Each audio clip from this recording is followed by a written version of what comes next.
good crowd here, and we're anxious to hear what you got to say. The sheriff's office has told us that because of the fire marshal regulations, that everybody you either have to be in a seat in here or out in the lobby. You can't be in the doors or in the back of the room. You will be able to hear everything that goes on, and if you signed up to speak, you will be able to come in and be able to talk when it's your turn. But we need to comply with the sheriff's office before we get started. So we're gonna have to ask everybody that's not in the seat is standing up to stand out in the lobby. You will be able to hear, I'm told.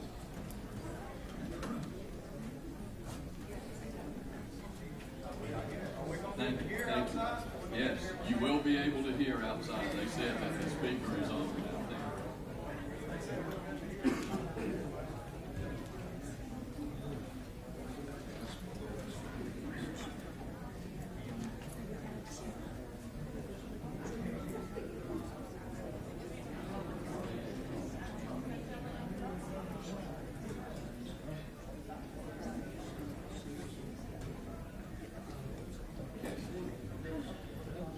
Thank you, everyone, for being here tonight. Before we get going, and turn it over to Mr. Stark to read some instructions on this, I wanted to introduce the commission to you that's here tonight. All members of the Public Service Commission are here. Commissioner Butch Howard from District 1, and on my far left, Commissioner O'Neill Hamilton from District 7, Commissioner Florence Belzer from District 2. Starting at the other end, Commissioner Justin Williams from District 6, Commissioner Tom Irvin from District 4, Commissioner Swain Whitfield from District 3, and my name's Randy Randall. I represent District, Swain's from District 5, and I represent District 3. Okay, so we're going to turn it over to Mr. David Stark, who's going to go over a few things for us and take appearances from the parties. Can you turn the speakers up? We can't hear out here.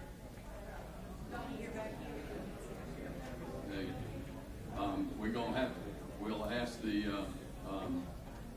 folks that are in charge here to please do that, and everybody outside you're gonna have to sort of be a little quieter, but they've asked to have speakers turned up a little more out in the hall. So He said that nobody else can go inside, so we got to be quiet so we can hear what's going on here. Thank you. Okay, Mr. Stark. Thank you, Mr. Chairman. Good evening and welcome. My name is David Stark. I'm an attorney with the Commission, and I'll be serving as counsel to the Commissioners this evening. This proceeding before the Public Service Commission in docket number 2018-319-E concerns the application of Duke Energy Carolinas, LLC for adjustments in electric rates, schedules, and tariffs, and a request for an accounting order. Before I continue, I would ask that you mute or cut off your cell phones, if you would please. That'd be very helpful. At this time, we would like to take appearances of the attorneys and receive any opening remarks from the party's representatives. Mr. Chairman, members of the Commission, Frank Ellerby here for Duke Energy Carolinas. There is a team of Duke folks here. I'm going to only introduce two of them. Kojo Garchitego is the South Carolina State President for Duke Energy. And Marcus Preston is the South Carolina Director of Regulatory Affairs. And Mr. Chairman, Mr. Preston will be available if people have specific questions. That sometimes happens at night hearing. We'd ask that people go back and speak to him. If there's some specific issue, he would then direct them to another member of the team who might be able to help them with whatever their inquiry is. Thank you very much. Thank you.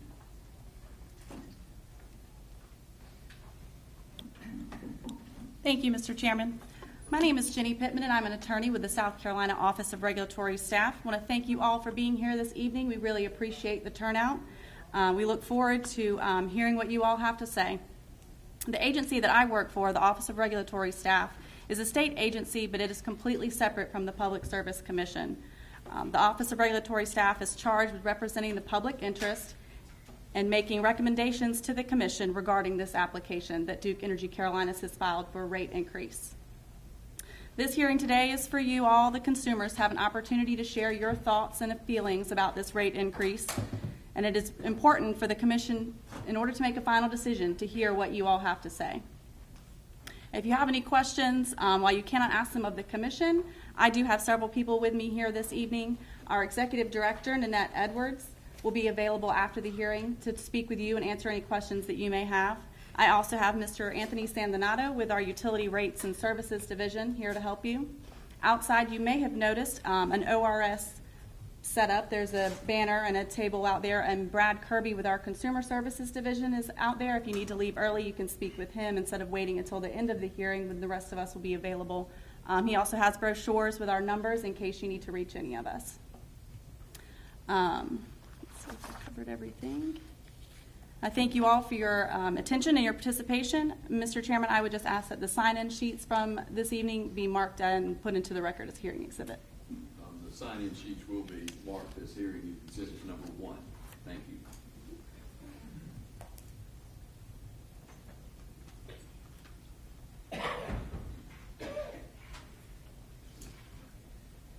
In a moment, I will call the names of those who have signed up to speak to come forward. After your name is called, you're sworn or informed in. Please begin by giving your name and address. Spelling would be helpful for the court reporter. Then you can proceed with your testimony. Please be sure to speak into the microphone so that everyone can hear you. Once you're done, please remain at the podium for any clarifying questions that the parties or the commissioners may have. We have placed a time limit of 3 minutes on all presentations. As you can see, we have a timer that will aid in timing your testimony. If you have not signed up to testify tonight, and you decide somewhere in the middle of the hearing that you would like to be heard after all, please proceed to the back doors and sign in with the commission staff member located there, and they will notify me that you wish to testify. The commission will not hear from you unless you have signed up to speak. I would remind everyone this is a public hearing and it's your time to testify with regard to the Duke's proposed rate increase. But due to the judicial nature of this proceeding, the General Assembly says that the commissioners cannot take questions and they are also prevented from making comments. ORS and the company will be available after the hearing for any questions you might have. For your information, there will be another night hearing at 6 p.m. in Anderson tomorrow, that's March 13th, and a third night hearing at 6 p.m. in Greenville on Thursday, March 14th. The merits hearing, during which various technical witnesses will testify, will be held on Thursday, March 21st at 10 a.m. in the office of the Commission in Columbia. Please keep in mind that you can only testify once. If you testify tonight, you can't testify at another night hearing at the merits hearing. I'd like to turn it over to the chairman for additional information. Thank you.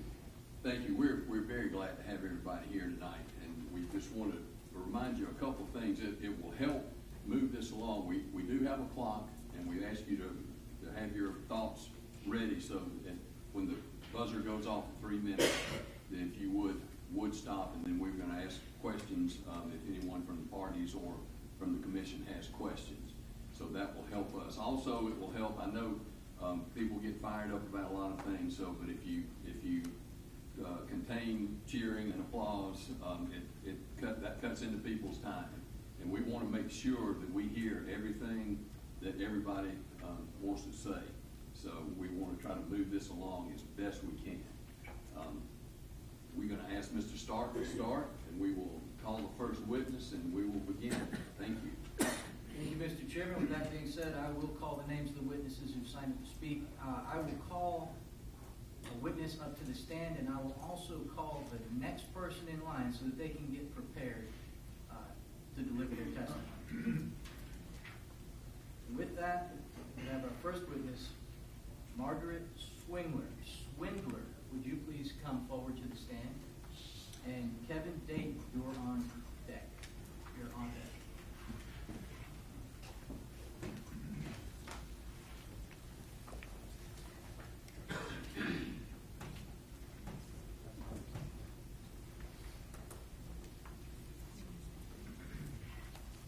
Good evening, Ms. Swindler. Would you raise your right hand? Do you affirm the testimony you're about to give will be the truth, the whole truth, and nothing but the truth?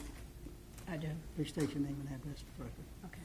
My name is Margaret Spindler. I live at 407 Calder Avenue, Spartanburg, South Carolina, 29306.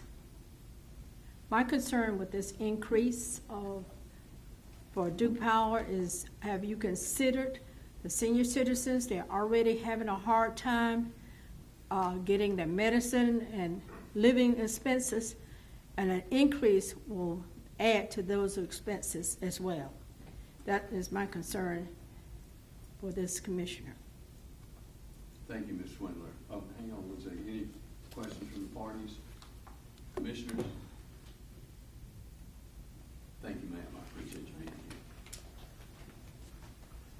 here. Kevin Dayton, please come forward, and James Deville Jr., you are on deck. Do you affirm the testimony you're about to give will be the truth, the whole truth, and nothing but the truth? Yes, I do. Please state your name and address. It's Kevin Dayton. I'm at 416 Majestic View Court in Inman, South Carolina. I'm fairly new to the state, been here since 2017, and I know that Duke Energy has had a number of issues with different storms that have happened in this time period, and as well as other things that have happened. But I think this rate increase is extreme, and I don't think that it should be happening. I think we should just keep it the same as it is. That's it. Thank you, Mr. Dayton. Parties, questions? No. Commissioners? Mr. Chairman, I have a question for the gentleman. Mr. Dayton, could you? I'm sorry? Hang on. We've still got a question from one of the commissioners. Thought I was dismissed. That's all right. Sorry. I'm sorry. You don't mind if I ask you a question? No, sure, go ahead. What other things are you referring to? I've read about the storm that came through last year for Florence, as well as there were a number of storms in North Carolina as well that they're trying to cover the rates for. At least that's what it seems like to me. I believe that since they're still making a profit, they do have ways of covering that. I think that it's just an extreme measure to increase it up by the amount that they're asking for. Thank you. Anything else? Thank you, Mr. Dayton. All right. Good evening, sir. Do you affirm? James Deville is up, and David Van Narm or Van Marm? Do you affirm the testimony you're about to give will be the truth, the whole truth? Yes. Please state your name and address, please. My name is James Deville. I live at 13610 Asheville Highway in Inman, South Carolina, 29349. I actually have two Duke Power bills, one for my residence and one for my home workshop. I hardly ever use my home workshop, and I still get charged $43 a month. Okay, I don't think this increase is going to help me when I'm on a fixed income. I am disabled, can't work.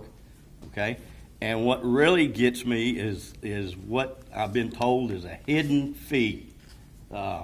This fee, I don't know what it is. It doesn't show up on my bill, but what people are telling me, that's going to raise my bill. Okay, if you're going to raise the bill, put the hidden fee on the bill so we know what we're paying and why we're paying a hidden fee. Okay, if you're going to rate hike the kilowatt hour, let us know that. Okay, but this hidden fee is what is it? Okay, why is it? All right, thank you. Thank you, Mr. DeVille. Parties, questions? Commissioners, any questions? Thank you, sir. Well, sorry. Mr. DeVille, where did you hear about this hidden fee? On the internet and also through, and I can't remember the man's name. I talked to him on the phone. He was through one of the consumer groups. I can't remember what it was, but he sent me information on this where I could go on the internet, look at these charges that were being added, and that's where I saw it and where I heard from it. Thank you, sir. Mr. Chairman. Mr. Whitfield. Thank you, Mr. Chairman. Mr. DeVille, Excuse me. I have a question for you. You mentioned you had another bill for a homework shop. Yes. Is that, and then I heard you say you're disabled, is that bill listed as a business or commercial No. hookup, or is it a separate meter to residential? Separate meter. It was, when I first applied for it, it was for a detached garage workshop. That's what was on the application. So what you're telling me is both are listed as residential customers? As whatever they consider my workshop. I couldn't tell you, it's not on the bill what it is, but when it was applied for, it was a detached garage workshop. Yes, sir. Thank you. That's all I have, Mr. Chairman. Thank you, Mr. DeVille. Appreciate Mr. it. DeVille, I Hang have on a one quick suggestion for you. You might want to check with the Duke representative in the back, standing against the wall. It sounds to me like you might be able to eliminate one of those meters and save the fee, hookup fee, if your detached garage is close by. It is close by, but when I went to an electrician, he was going to run the power off the existing house meter box. He said that's not legal, so he told me to call Duke. Duke sent their representative out and did all the stuff. Okay. Thank you, sir. Okay. Anybody else? Okay, Mr. DeVille, thank you. With David Van Narm or? Okay, thank you, sir. Jerry Whiteside, would you come forward, please? And Harley Hutchens, you are on deck.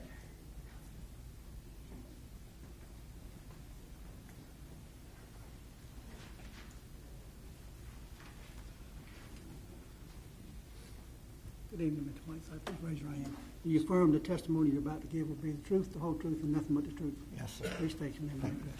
My name is Jerry Whiteside. I live at Post Office Box 28 Grambling, South Carolina. And I hate to say this, but I've never said this about anything in my entire life. But you know, I'm going to be 73-year-old in May. I have never heard one person say a positive comment about Duke Power. Everybody hates them.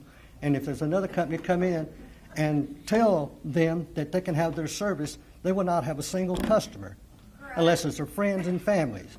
And it's a monopoly. You've heard the story of Robin Hood? Well, he robbed from the rich and gave to the poor.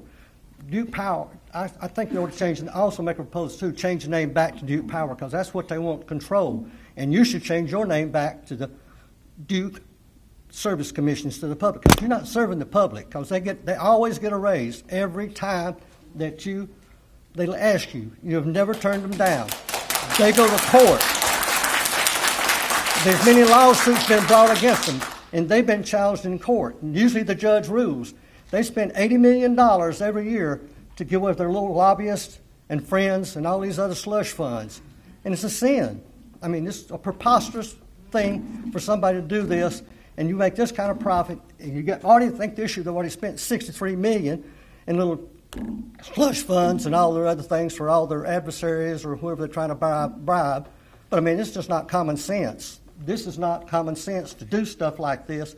You treat people like you want them to treat you. And if they were doing this to you, you'd be raising Cain too. And I feel for these poor people that are out here, worked in them mills, and made a little bit of money. It's all they can do to pay their bills and their medication. This is going to rob them. I don't have a lot of lights. I don't show my house. I have lamps on. I leave a light for my cat at night if I'm going to be gone. But other than that, I'm one of the lowest consumers in my area. Everybody else uses 2-point-something kilowatts. I use 1-point-something. You're going to raise my rate astronomically. I'm going to be the one to pay it. It's not right. It's not fair. And like I say, I'd never ask anybody to do that. It's a crying shame.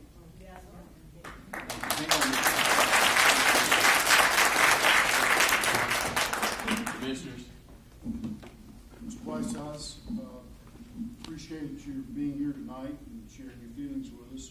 But did you know that 3 of the commissioners before you tonight have never sat on a Duke Energy case? Okay. We're brand new to the commission. Okay. And so it's I apologize to you, but that's just the way I see it. We've always done it because this is the first cases that we've had from Duke Energy. And so I can assure you, and I can tell you the other members that are here, we're going to be fair and impartial and looking at this very closely and carefully. Well, answer my one question. You know that that's the thing we're sworn to do under the law. Did you know Well, that? could this commission answer one question? Did you ever turn them down for a raise? I can't. I'm asking the rest of them.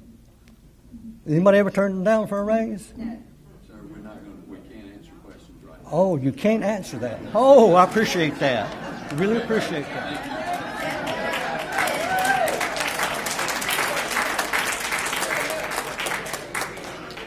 Would Harley Hutchens please come up, and Bill Schulbred. Do you affirm the testimony you're about to give will be the truth, the whole truth, and nothing but the truth? Yes, sir, by Harold Jones. All right, please state your name.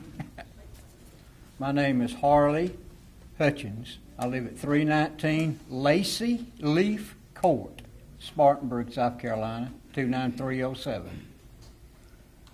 What I've got is just a little thing come out of the Herald Journal, it's July the 31st, 18. Power bill rates for North Carolina households.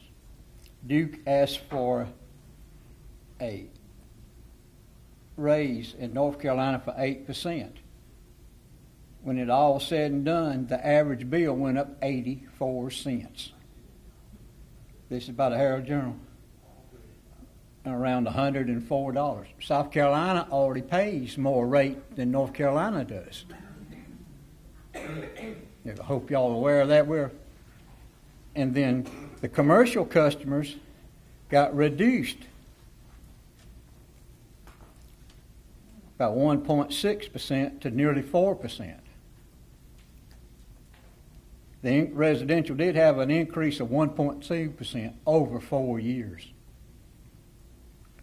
And you wonder, why would they do that? I mean, they told us they've saved millions of dollars by putting all these meters in and cutting out the meter readers. That's been done, but yet it didn't seem to help. But why would you think they've cut that out? I think it's because of this. March the 12th of 2018, the Herald Journal, Duke Energy CEO pay jumps to $21 million. It almost doubled in 2 years' time. It was $21.4 million in 2017. So we don't know if they got any more raises now or before that. It went up from $10.8 million for Chief Executive Lynn Good.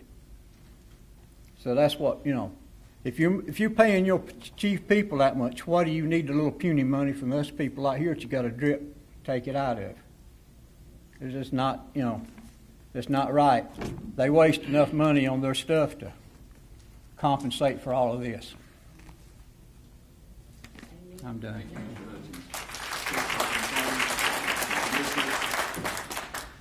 Thank you, Mr. Hutchens. Sir, Mr. Bill, if you would come forward.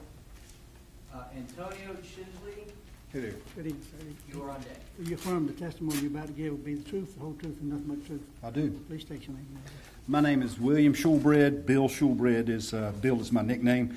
I live at 142 Renwood Lane in Spartanburg, South Carolina. A year ago, I was an applicant to the Public Service Commission for Commissioner Irvin's 4th District seat. And congratulations, Commissioner Williams. And I did not see Commissioner Belser's name on the list of applicants last year, so I'm not sure how Commissioner Belser is the 2nd District Commissioner, but I'm sure that's an appointment through the Senate or the governor or something like that. Anyway, in South Carolina, we pay higher rates than anybody else in the country for electricity. It's just really absurd that some of the poorest people in the country pay the highest rates in the country for electricity. I can't find any reason for it anywhere. This commission is charged with protecting customers from investor-owned utilities from imprudent financial obligations or costs. That's one of your charges. And you are charged with balancing the needs of the electric contractors and the other public utilities of South Carolina with the needs with protecting consumers from these companies. And I have to say that I agree with the gentleman, a couple of people before me. The Public Service Commission has never turned down a request. They may have reduced a request from Duke Power, but they have never turn down a request from Duke Power. There are, you're charged with a lot of stuff, and your jobs are difficult in balancing gas, television, and everything else. And I know you have a difficult job to do, but I can tell you this: if I were the 4th District Commissioner, I would not approve this Duke Power increase in any way, shape, or form. Thank you.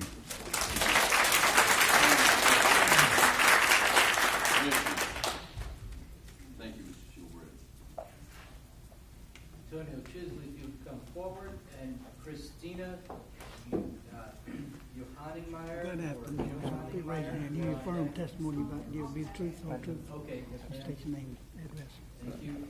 Michael Brady, you were on deck. Forward. Good evening. My name is Antonio Chesley. I live at 1 Overview Terrace in Spartanburg, South Carolina, 29307. The people before me have said enough. Although we do want to see the future, we do want better infrastructure and what have you, we can't afford it right now, not at the rate of triple. Right now, we need to take it a little bit slower, my friends. We need to take the time, reduce it, and show us something more than what you've given us. Many times we go through our power outages for days, all right?